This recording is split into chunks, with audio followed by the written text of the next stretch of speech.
Donc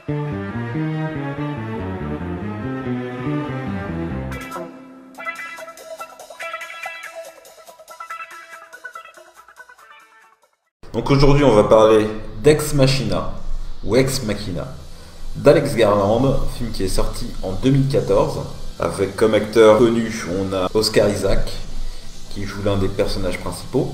Donc de quoi ça parle? On suit le personnage d'un développeur informatique qui gagne un prix et qui est invité à faire une retraite chez un PDG d'une grande boîte d'informatique qui s'est enrichi grâce à la création de plusieurs logiciels et notamment d'un moteur de recherche. Au départ, c'est vu comme un cadeau, c'est-à-dire le développeur va pouvoir parler de choses techniques avec ce PDG et donc certainement apprendre des choses pour être meilleur dans son domaine ou connaître un peu plus des logiques d'intelligence artificielle, des choses comme ça.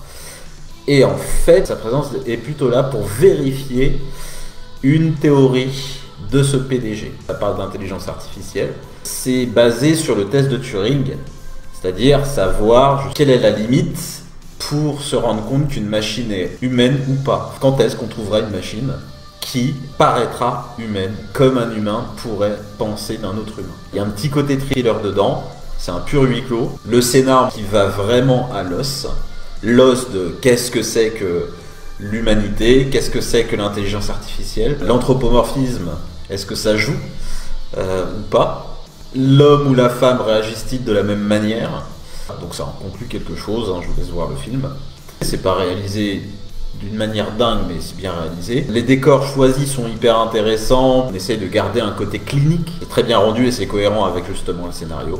Il n'y a pas du tout de pathos. Pour moi, ça va vraiment à 100% dans ce que doit être un film de science-fiction. Développer une pensée sur une nouvelle technologie, un nouveau concept, une nouvelle religion, un nouveau principe sociologique, et de le dérouler jusqu'au bout pour en dire quelque chose. Le film va au bout de tout ça.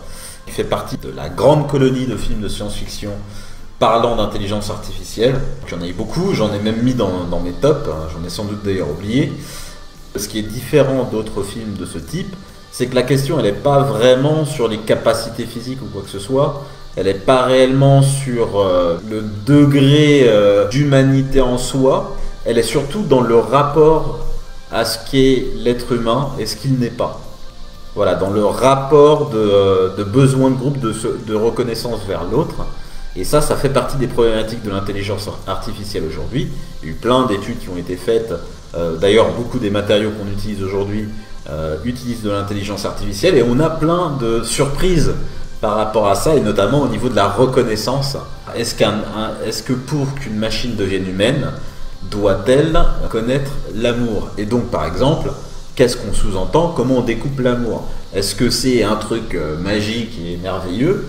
Est-ce que c'est plutôt des processus qui peuvent se découper si on les met les uns derrière les autres? Est-ce qu'à la fin, on n'arrivera pas à quelque chose de construit et pas forcément quelque chose de spontané? Voilà de quoi parle ce film. Si vous n'êtes pas philosophie, ça sert à rien de voir le film. Si vous n'êtes pas intéressé par les nouvelles technologies, ça ne sert à rien de voir le film. Si vous êtes contre ces nouvelles technologies, ça sert à rien de voir le film non plus. Si vous voulez quelque chose qui bouge et qui soit très actif, ça ne sert à rien non plus.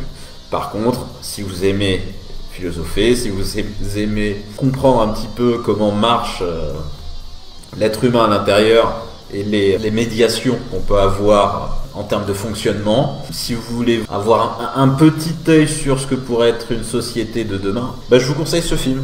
Voilà. Ciao messieurs dames.